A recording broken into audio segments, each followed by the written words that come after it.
प्यारे बच्चों, हम लोग पार्ट थर्ड में चर्चा करेंगे। पार्ट थर्ड तो इस तरह गांधी युग का पार्ट थर्ड। तो पार्ट थर्ड में हम लोग चर्चा करेंगे कि गांधी जी अफ्रीका से जो 9 जनवरी 1915 को भारत आए थे, किस जहाज से आए। तो यस सुदीप जहाज से अफ्रीका से भारत आए। जब भारत आए तो कहाँ पर उतरे, इन सब विषय पर हम लोग चर्चा करेंगे। तो 9 जनवरी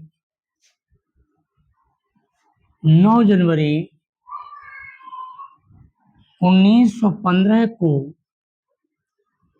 यस सुदीप जहाज से अफ्रीका से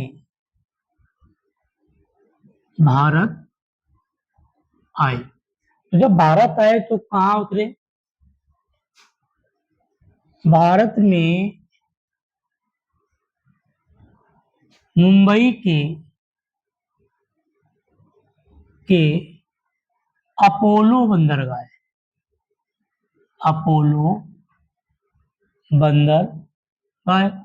तो इस तरह गांधी जी जब भारत आते हैं तो मुंबई के अपोलो बंदरगाह पर उतरते हैं,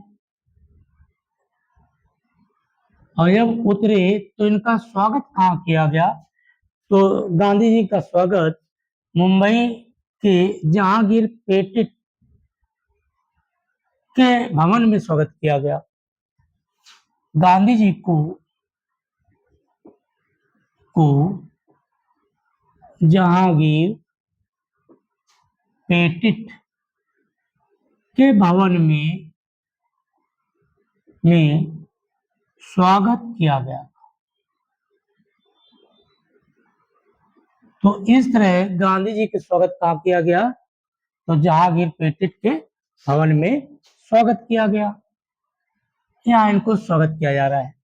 अब देखिए, तो इस तरह 1915 में ही ये जाते हैं अहमदाबाद। लिखते हैं 1915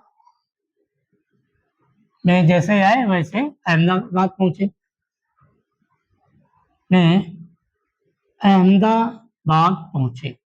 तो इस तरह अहमदाबाद 1915 में अहमदाबाद पहुंचे। अब 1915 में गांधी जी कहाँ पहुंच रहे हैं, अहमदाबाद पहुंचे। यहाँ कोचरब अहमदाबाद में, यहाँ कोचरब गांव में सत्याग्रह आश्रम की स्थापना की। सत्याग्रह आश्रम की स्थापना। तो इस तरह जो कोचरब गांव था, इस गांव में गांधी जी सत्याग्रह आश्रम की स्थापना कर रहे हैं। और कहाँ कर रहे हैं, तो अहमदाबाद। अब देखिए, और 1916-17 में इस आश्रम को स्थानांतरित कर दिया गया साबरमती नदी के तट पर। 1916-17 में अहमदाबाद के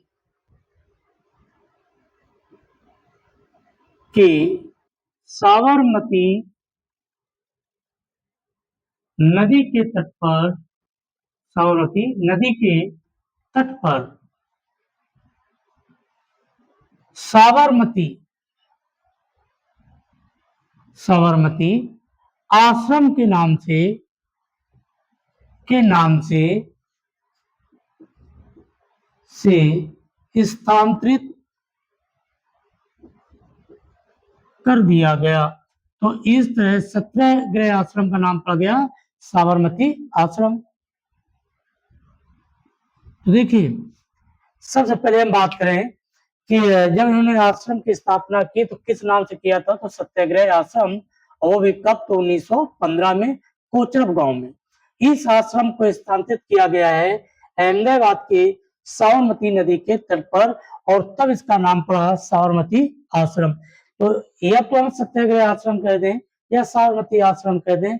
इसकी स्थापना कौन करता है? तो गांधी जी करते हैं। और कहाँ करते हैं? तो वो अहमदाबाद। अब देखिए सत्याग्रह आश्रम में एक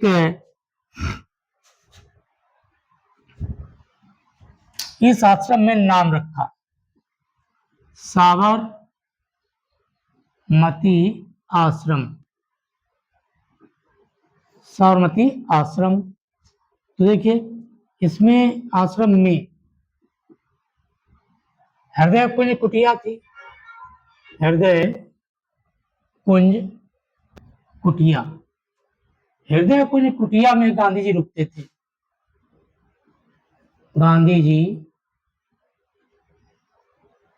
रुकते थे। विनोबा भावे, विनोबा कामा मीराबेन, मीराबेन की कुटिया। यहाँ ये दोनों लोग रुके थे। दोनों लोग रुके थे। एक कस्तूरबा रसोई थी। कस्तूरबा रसोई थी। और चौथी जो थी वो थी नंदनी कुटिया। नंदनी कुटिया। इसमें पंडित जवाहरलाल नेहरू भी रुके हैं, राजगोपालाचारी भी रुके हैं, रविन्द्रनाथ टैगोर भी रुके हैं। नंदनी कुटिया में पंडित नेहरू, राजगोपालाचारी,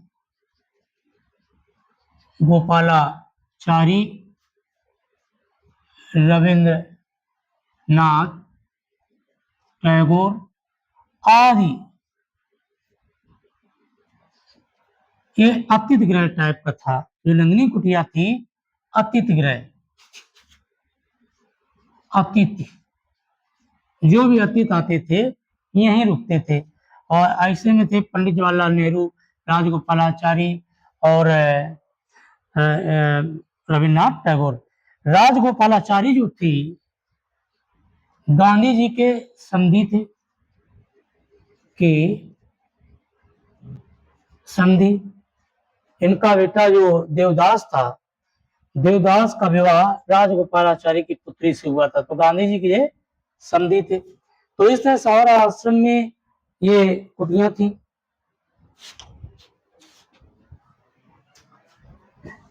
लखनऊ अधिवेशन होता है 1916 में।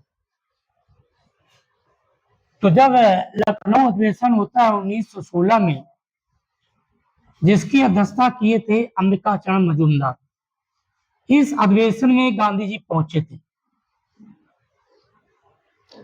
गांधी जी लखनऊ अधिवेशन जब पहुंचे तो ब्रज किशोर नाम के एक वकील साहब ने प्रस्ताव रखा। और प्रस्ताव रखा कि एक राजकुमार शुक्ल थे, उनके कहने से एक प्रस्ताव रखा कि चंपारण आप जाइए और उन गरीबों का आंदोलन का नेतृत्व करें। लिखते हैं 1916 लखनऊ अधिवेशन में शामिल हुए थे। और इसी अधिवेशन में ब्रज किशोर नाम के वकील साहब ने प्रस्ताव रखा कि आप चंपारण जाएं। और यहीं पर राजकुमार शुक्ल भी मिले थे और उन्होंने भी इनको आमंत्रित किया था। किसे? महात्मा गांधी को। तो इस तरह अब देखिए चंपारण आंदोलन। चंपारण आंदोलन। तो इस तरह चंपारण आंदोलन कब होता है? तो अप्रैल 1917 में।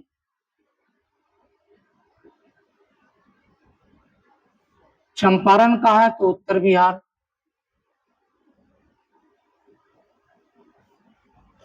तो चंपारण आंदोलन कब होता है? तो अप्रैल 1917 उत्तर बिहार। चंपारण आंदोलन में गांधी जी को आमंत्रित किसने किया? राजकुमार शुक्ल ने गांधी जी को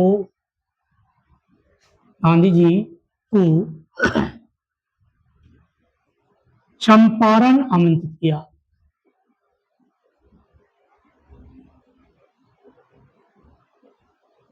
तो गांधी जी चंपारण आते हैं, क्यों आते हैं?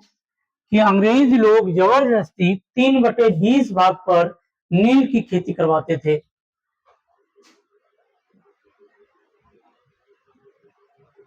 3/20 भाग पर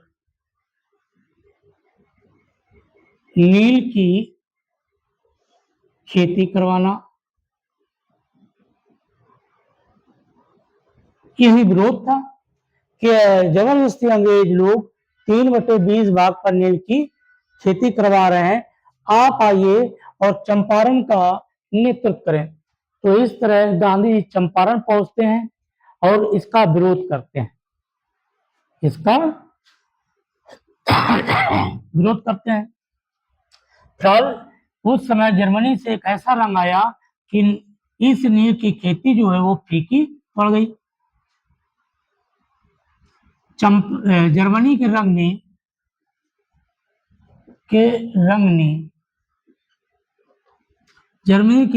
ने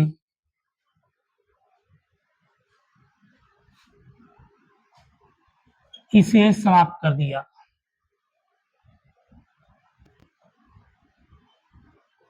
तो इस तरह जब ये नेतृत्व सफल हो गया, इसी दौरान रविन्द्रनाथ टैगोर ने इन्हें महात्मा की उपाधि दी। इसी दौरान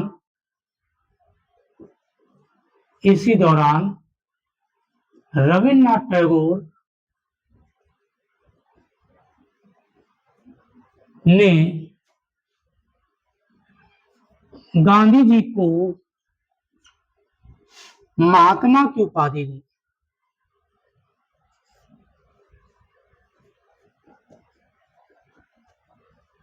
कुछ इतिहासकार हमारे प्राण जीवन मेहता कहते हैं कि प्राण जीवन मेहता जो थे, सबसे पहले उन्होंने महात्मा की उपाधि दी है, लेकिन अधिकतर रविन्द्रनाथ टैगोर द्वारा ही गांधी जी को महात्मा की उपाधि देने का मिलता है।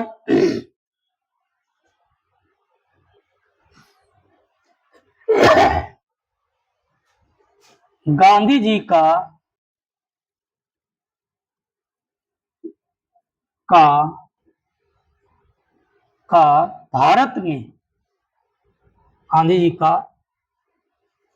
भारत में पहला सत्याग्रह आंदोलन था। पहला सत्याग्रह आंदोलन जो सफल हुआ और 25% माफ करा दिया। तो गांधी जी का भारत में पहला सत्याग्रह आंदोलन, जबकि अफ्रीका में पहला सत्याग्रह आंदोलन। तो अफ्रीका की जब बात करेंगे तो अफ्रीका में पहला सत्याग्रह आंदोलन, और भारत परिप्रेक्ष्य में बात करेंगे तो चंपारण आंदोलन ये पहला सत्याग्रह आंदोलन था।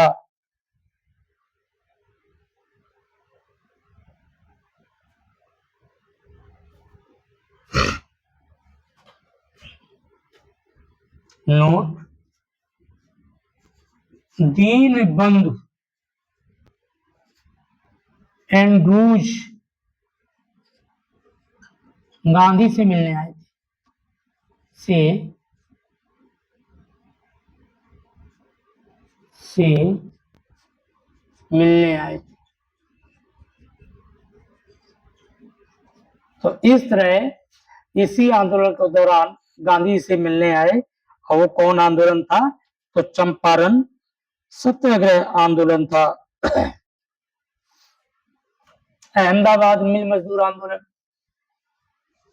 अहमदाबाद मिल मजदूर आंदोलन। अहमदाबाद इस दौरान विश्व युद्ध चल रहा था, प्लेग की बीमारी फैल गई थी, मजदूर लोग बोनस की मांग कर रहे थे। दूसरा आंदोलन है अहमदाबाद मिल मजदूर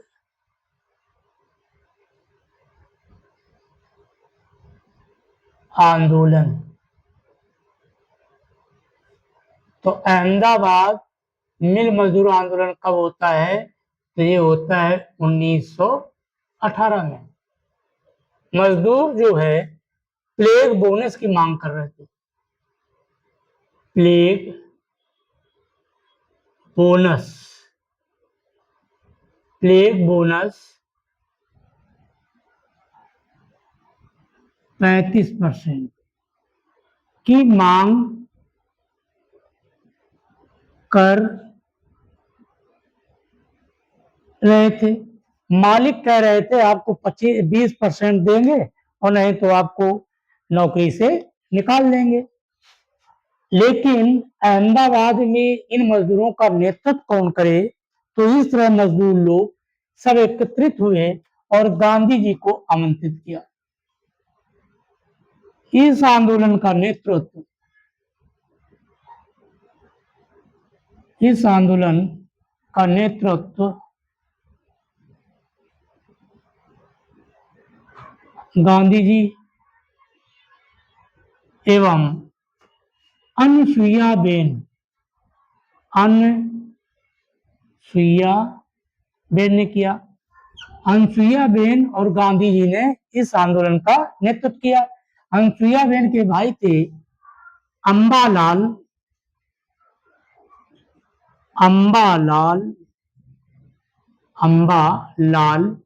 साराभाई। ये भारतीय मिल मालिक थे, भारतीय मिल मालिक। तो जब मिल मालिक ये बात नहीं मान रहे थे तो गांधी जी भूख हड़ताल पर बैठ गए। गांधी जी भूख हड़ताल किया, भूख हड़ताल। तो इस तरह पहली बार भूख हड़ताल या उपवास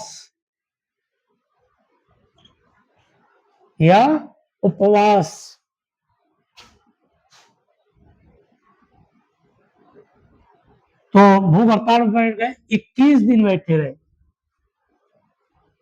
जब 21 दिन बैठे रहे तो मिल मालिक जो थे वो बोनस देने के लिए तैयार हो गए।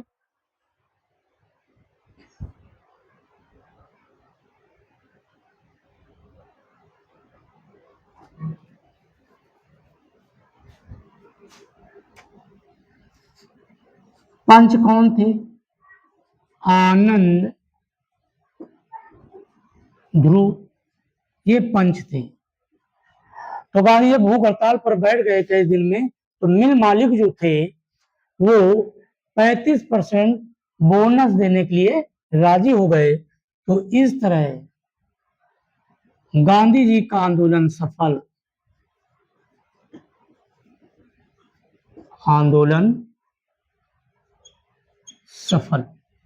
तो इस तरह 35% बोनस भी इन लोगों को मिल गया। अब देखते हैं खेड़ा आंदोलन। खेड़ा भी गुजरात में है, वो भी 1918 में हुआ है। खेड़ा आंदोलन,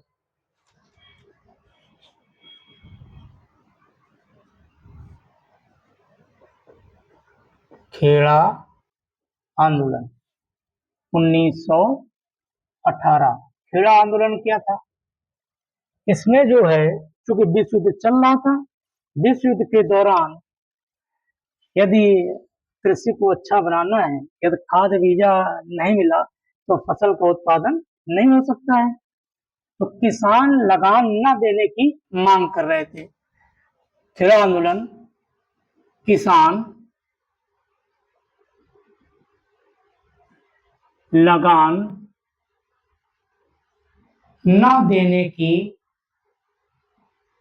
मांग कर रहे थे, क्योंकि इस समय कृषि में फसलों का उत्पादन अच्छा नहीं हो रहा था। तो फसलों के उत्पादन अच्छा नहीं होगा तो लगान कहां से दे पाएंगे। तो इस तरह किसानों के लिए खेड़ा आंदोलन में नेतृत्व कौन करे, तो इस तरह मोहनलाल पांड्या और शंकर बैंकर ने गांधी जी को आमंत्रित किया। इस आंदोलन में मोहनलाल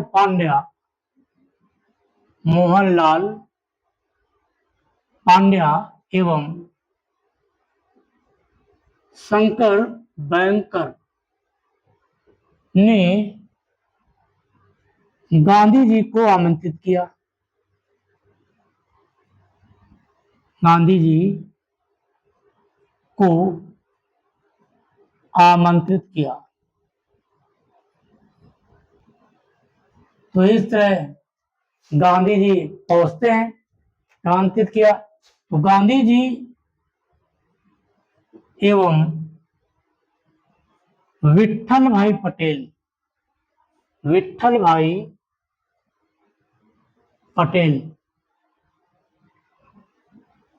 गांधी जी एवं विट्ठल भाई पटेल ने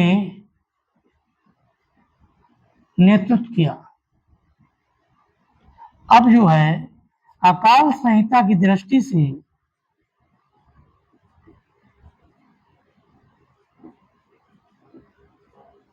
कहा गया कि फसल का यदि 1/4 पैदा नहीं हो रहा है तो लगान माफ कर दी जाएगी। फसल का 1/4 पैदा न हो तो लगान माफ। इस आंदोलन में हड़ताल किया गया। तो इस हड़ताल शब्द का प्रयोग किस आंदोलन में था, तो खेड़ा आंदोलन था।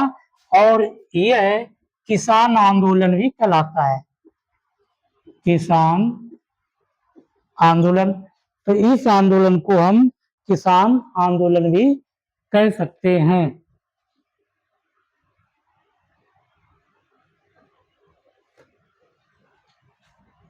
तो इस तरह पार्ट 3 में हम लोग पढ़े कि किस जहाज से गांधी जी आए, गांधी जी का स्वागत कहाँ किया गया, और गांधी जी मुंबई से कहाँ गए, अहमदाबाद गए, अहमदाबाद में क्या किया, किस आश्रम की स्थापना की, आश्रम में कौन कौन सी कुटियां थी।